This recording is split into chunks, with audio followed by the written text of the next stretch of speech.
Welcome to the Workers and Labor Unions Flip Lecture.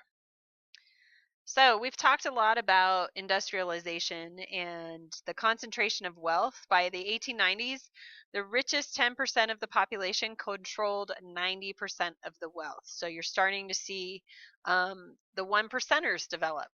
The Horatio Alger myth of the self-made man and rugged individualism was perpetuated even in modern popular literature and newspapers.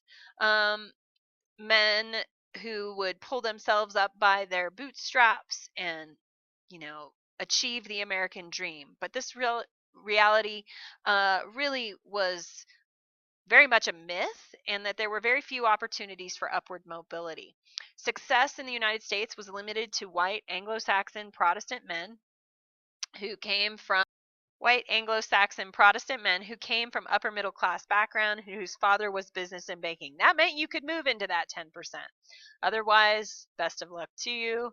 Do some hard work. You did see the growth of a middle class at this time and a need for white-collared workers to work in management positions in factories and in banks, and act as bookkeepers and storekeepers as well. This also opens up room for women to enter the workforce. By 1900, 2/3 of all American workers worked for wages at jobs that required 10 hours a day, 6 days a week.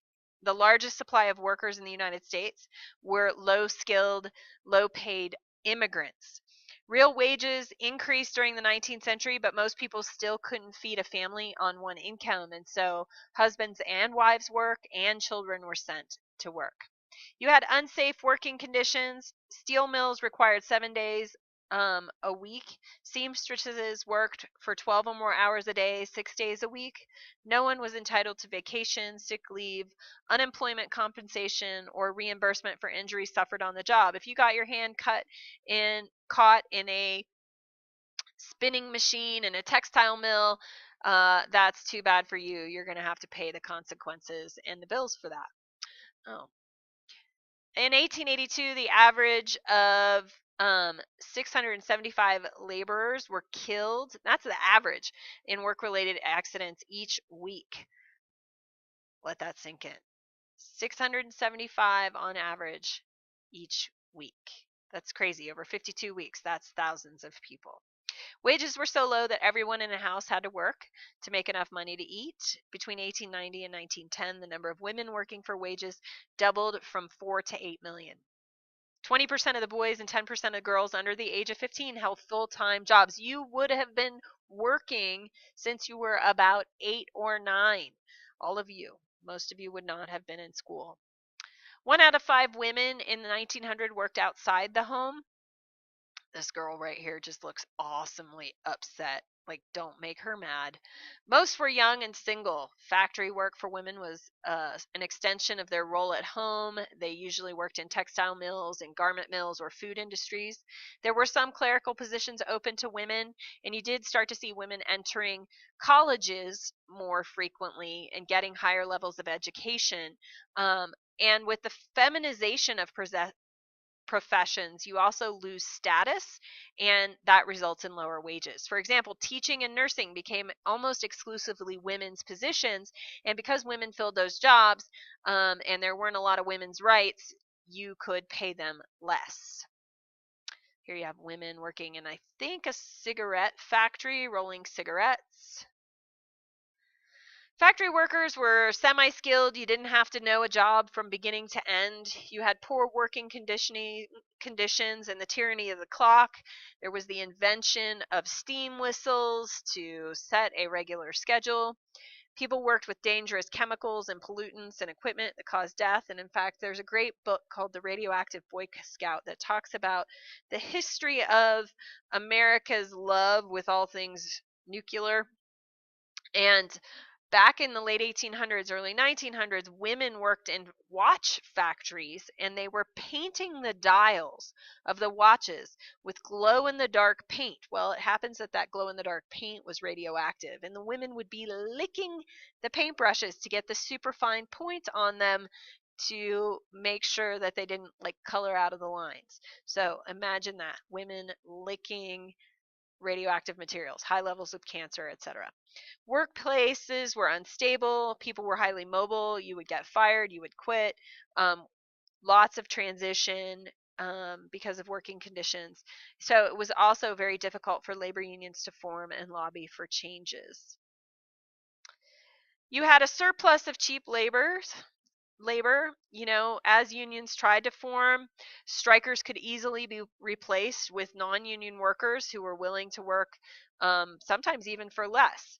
Often, factory owners would lock out employees who had been known to join unions, and close the factory until people gave up their demands and came back to work without those demands.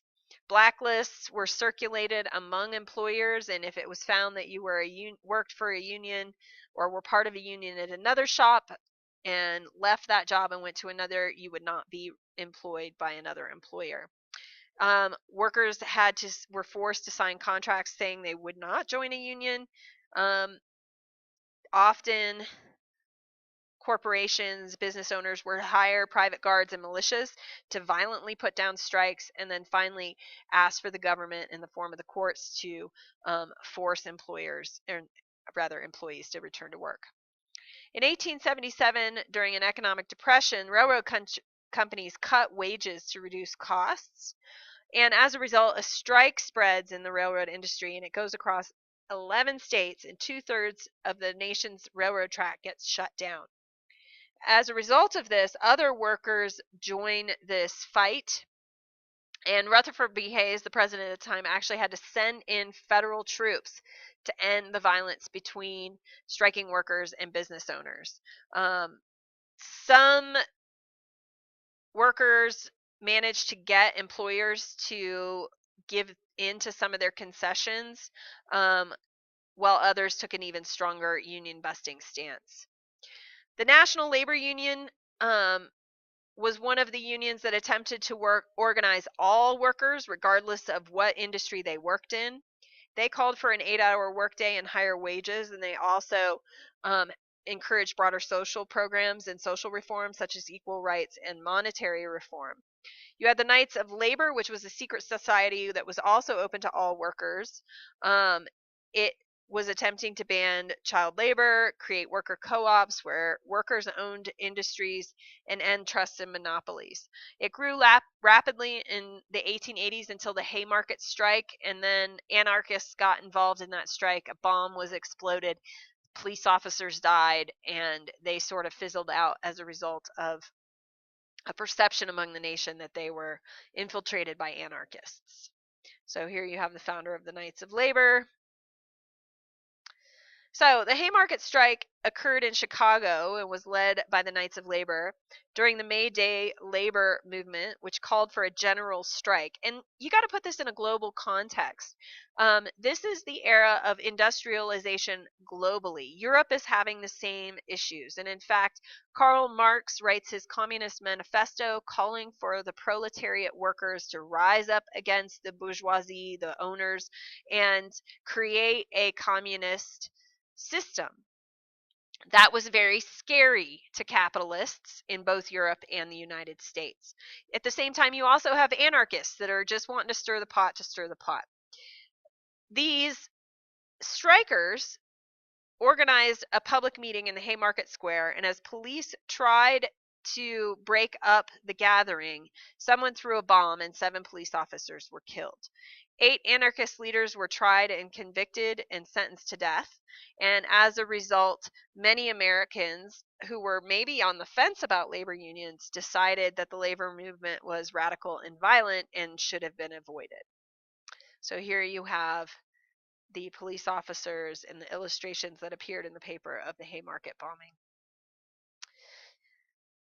Another union led by Samuel Gompers was the American Federation of Labor, and he attempted to gain control of and get higher wages for workers and improved working conditions. He directed local unions to walk out until employers agreed to negotiate through this process of collective bargaining, where union representatives would sit at the table and negotiate things like working conditions, wages, etc. with employers. You often saw employers use pretty violent tactics for strike breaking, like we saw at the Homestead Strike, and you saw Carnegie cut wages by 20% using weapons at lockouts, and these things also kind of acted as roadblocks but didn't stop the union movement. You also had the Pullman Strike. George Pullman was making and manufacturing Pullman cars, and these were the sleeping cars. He announces a cut in wages and fires workers. Workers laid down their tools and looked to the American Railroad Union, led by Eugene Debs, and he directs a nationwide boycott of trains with Pullman cars. So it's not just the workers striking on making the cars, they're trying to get passengers to stop traveling in the Pullman cars. Strikers begin to drive out drivers in Illinois, and the railroads support Pullman by attaching those Pullman cars to mail trains rather than just having them be part of regular old public transportation trains. And they convince President Cleveland at the time to use the military to keep mail trains running, because if the mail doesn't get there, then that's problematic for all sorts of government issues. Federal judge issued an injunction that workers couldn't interfere with the mail. It was ignored by workers, and so Eugene Debs ultimately is arrested, and the Supreme Court approves the use of the court injunctions to break strikes. Eugene Debs turns to socialism and communism while he is in prison. So what were the effects of the labor union movement? By 1900, only 3% of workers belonged to unions. The government took the side of business in most labor disputes, and the public began to demand a better balance between workers and employees because of all the unrest. So even though not many workers belonged to unions, the unrest stirred up the American consciousness and got the attention of the American public and raised awareness to working conditions, which later leads to political reform. All right, there you have it. That is the labor movement.